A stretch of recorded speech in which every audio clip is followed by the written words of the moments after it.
Praise the lord, शालोम। यीशु मसीह के नाम में सभी को प्रेम वंदन। आशा करता हूँ परमेश्वर के वचन में आप निरंतर बढ़ रहे होंगे। आज की सुबह, आज के दोपहर और आज शाम परमेश्वर का वचन आप सब तक इस प्रकार पहुँच रहा है कि आपके जीवन में यह आशीष का वचन होगा।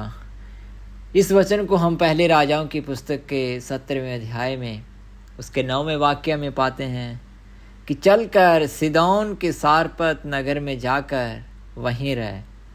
सुन, मैंने वहाँ की एक विधवा को तेरे खिलाने की आज्ञा दी है।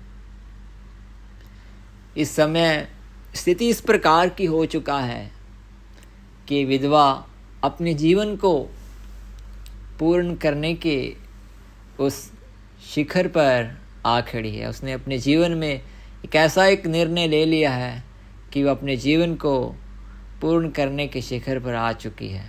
दूसरी तरफ परमेश्वर का दास एलिया, जो कि एक सच्ची भविष्यवाणी को देता है, उसका समय काल उस कीरत के किनारे उसका सुबह और शाम का जो परमेश्वर की एक व्यवस्था उसके लिए किया था भोजन का, वो समाप्त होने पर है।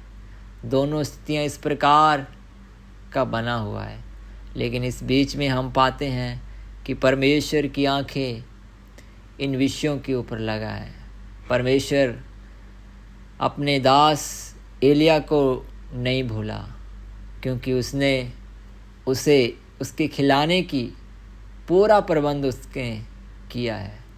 दूसरी तरफ एक विधवा जिसे परमेश्वर अच्छी तरह से जानता है कि कब और कैसे उसके लिए पूरा प्रबंध होना है, कब उस विधवा की परिस्थिति को बदलना है।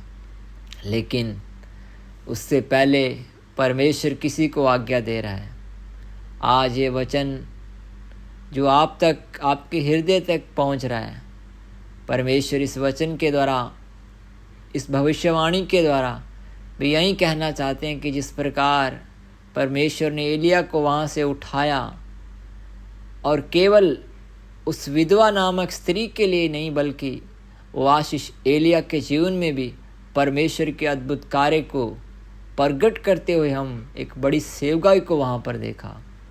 जिस तरह सारापात नामक विधवा का जीवन काल, उसके घर की परिस्थिति, सब कुछ खत्म हो चुका था, उसी तरह सब कुछ खत्म हुआ जैसी परिस्थिति में पड़े हुए आपके सामने विषय परमेश्वर अपने दास को, अपने दास के जरिए किसी एक व्यक्ति को भेजने पर हैं।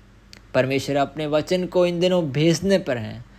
आप केवल विश्वास करें कि किस प्रकार परमेश्वर एलिया की सामर्थ्य में किसी को उठ खड़ा करेगा और आपके लिए एक अचंभा और एक अद्भुत कार्य होगा। और आप विश्वास करेंगे कि किस प्रकार परमेश्वर ने उस शून्य पड़े हुए उस विधवा के घर की हर एक बर्तन को जैसे भरा, उसी तरह आपके जीवन की हर एक शून्य पड़ा हुआ अवस्था को परमेश्वर इन दिनों भरने पर है। आज शाम मैं प्रार्थना करता हूँ परमेश्वर इस वचन के द्वारा आप सभी को आशीष करे। परमेश्वर तेरी वाणी सुनने वाले तेरे लोगों के जीवन में प्रकट होने के लिए मैं प्रार्थना करता हूँ। परमेश्वर जिस प्रकार तूने एलिया को उठाया और साराफात की स्थिति को बदला, उसी तरह परमेश्वर ये वचन तेरे लोगों के जीवन में एक आश्चर्य का विषय लेकर उठे। यीशु मसीह के नाम में मैं आशीष करता हूँ। आमीन, आमीन।